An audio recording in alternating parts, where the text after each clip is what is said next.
guys, welcome back to Kirshner Farmstead. If you're new here, my name is Kirsty, and I hope, as always, that you guys are having a wonderful day. Okay, so today we are going to be making a brioche bread. It is a delicious, rich, buttery egg bread, and it is actually, we are going to be doing a sponge method, okay? So a sponge method is a two-part method for bread making. First, you are going to make the sponge, and that is going to consist of yeast, flour, and either water or milk, or some sort of liquid, right?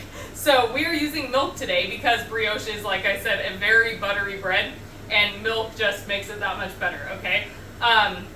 So first we are going to put our dough hook on our mixer, and we are going to add in 1 cup of all-purpose flour. And then we are going to sprinkle in our yeast, and we are going to add in 1/2 cup of lukewarm milk. I just took this and put it in the microwave for 30 seconds. Make sure that when you do heat it up, you don't go over 115 degrees because that will kill your yeast and that will be counterproductive, okay? So the purpose for doing a sponge method is actually for taste and texture, okay? So if you the longer you let your sponge sit, the more sour it's going to become because the yeast is going to develop a richer flavor, right? So if you were to say make a sponge and then let it sit until tomorrow or even the next day, you'll pretty much be starting a sourdough starter. But we are only going to be letting it sit for 1 hour today, and we're just mixing it up really quick here. And then the second purpose for using a sponge is texture. So during the fermentation process, the yeast breaks down the gluten in the bread, and that's why some people that are gluten intolerant can actually eat sourdough, because the yeast has broken down the glutens enough so that their system can process it. So obviously that's not everybody, but some people that have gluten intolerances can eat sourdough bread all right. Can eat sourdough bread without a problem. The fermentation also creates a really nice flaky texture at the end of the bread. We are going to cover our bowl with plastic wrap or a kitchen towel, either one is fine, and we're going to let it sit for about an hour and start the fermentation process. All right, we'll be back, guys. All right, you guys, so our dough has been sitting for about an hour, and it is actually nice and puffed up. So now what we are going to do is we are going to slowly add in our eggs. Okay, so we are going to turn on our mixer and slowly add in our eggs. If you see any white in the eggs, that's just from, I use the same measuring cup as the milk.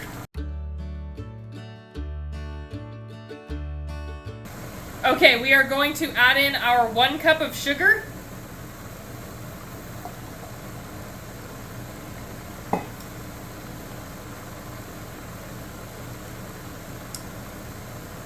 And then we're going to start adding in our flour. We're actually going to shut it off to add in the first batch because it is just so runny. So we're going to slowly start working it in. In between the flour, we're going to add in 1 tablespoon of salt. Once your ingredients are all pretty well combined, you're going to start adding in your butter, your softened butter, 1 tablespoon at a time. Don't mind Colton in the background. He just wants some apple juice.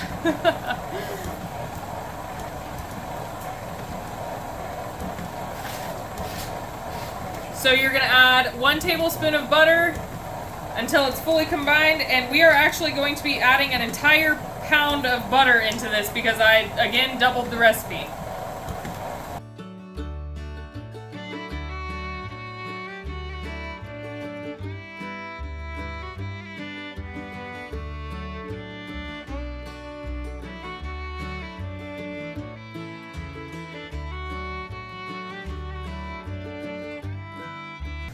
All right, you guys, so that is a super sticky dough, and that's exactly how it's supposed to be, okay? So we are going to take a little bit of oil and put it in the bottom of our proofing bowl.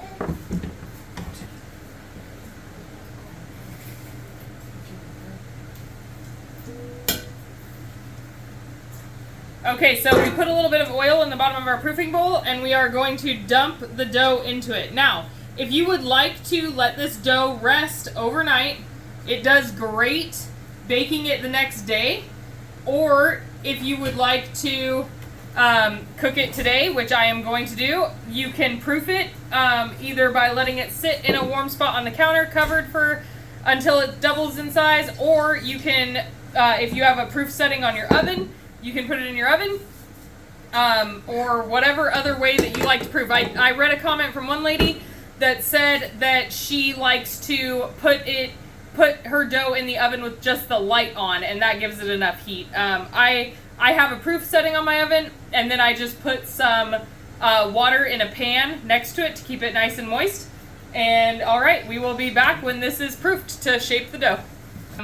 Our dough exploded over the bowl a little bit. I kind of expected it because our bowl was not quite double the size of the dough that was in it. So what we are going to be doing is we're going to split this dough in half.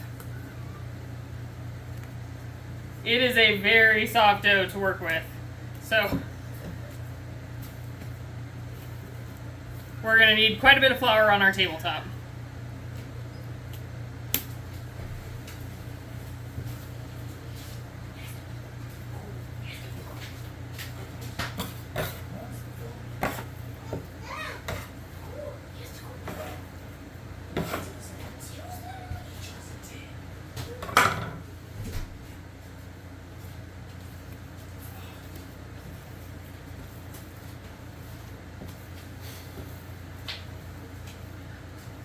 Alright, so we're just going to fold it on top of itself a bit so that we can get it to an actual workable state.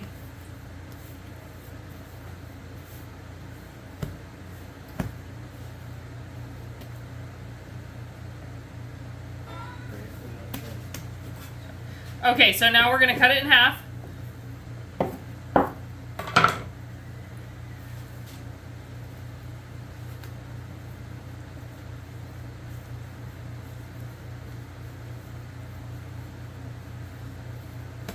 And the first half we are going to get, we'll dust our counter here so it doesn't stick.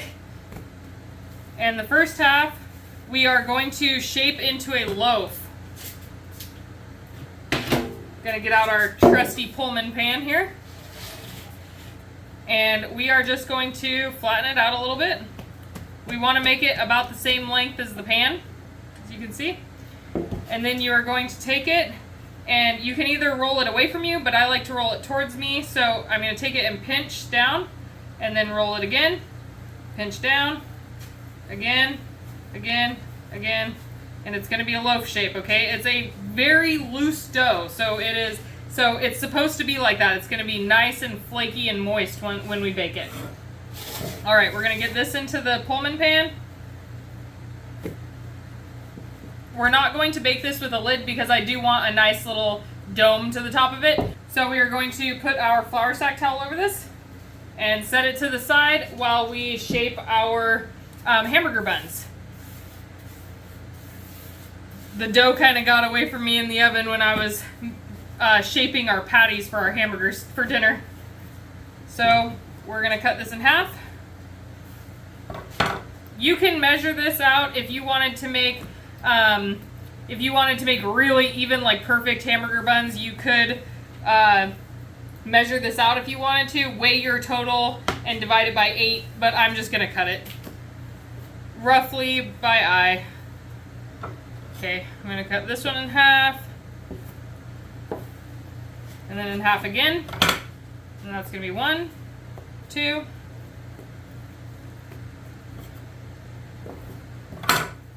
3, and 4, and then I'm going to cut these ones in half, and then in half. If you think that you cut it maybe not even, you can just chop like a chunk off of one and add it to another one.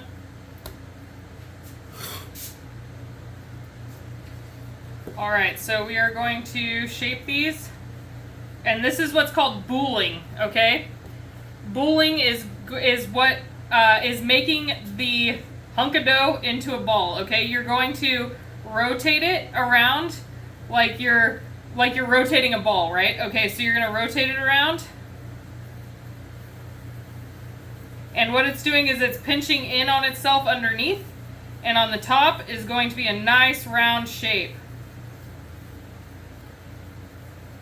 See? Perfect. All right. I'm going to, because I don't want to mess with these a lot, I'm going to put them directly onto my cookie sheet.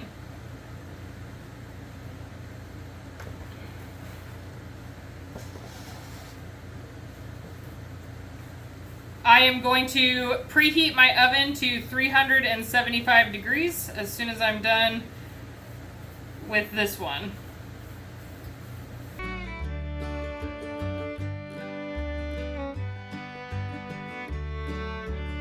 Okay, so along with cutting the dough, this is actually a bench scraper, and it works great for cleaning the flour off of your bench or your table.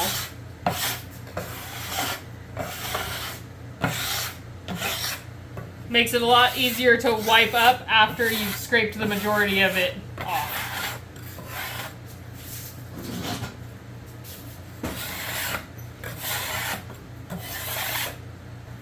Okay guys, so while we are waiting for the oven to heat up, we are going to make a quick egg wash, just in case this bread needs more eggs. So we're going to take 1 egg and equal parts water, so about 1 egg and about 3 ounces of water. And we're going to mix it together, and then we are going to brush it over everything.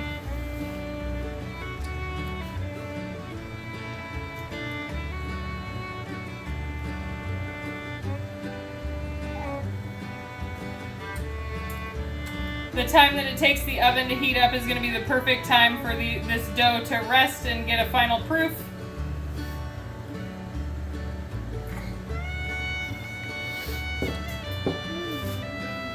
I decided to do the rolls on 2 separate pans just to make sure that they have plenty of room around each other. Want them nice and round.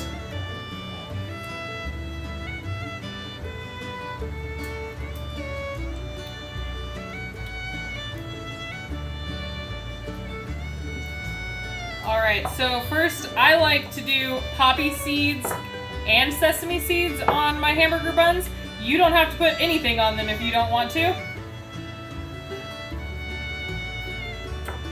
That is just our preference. And, you know, it makes them look pretty.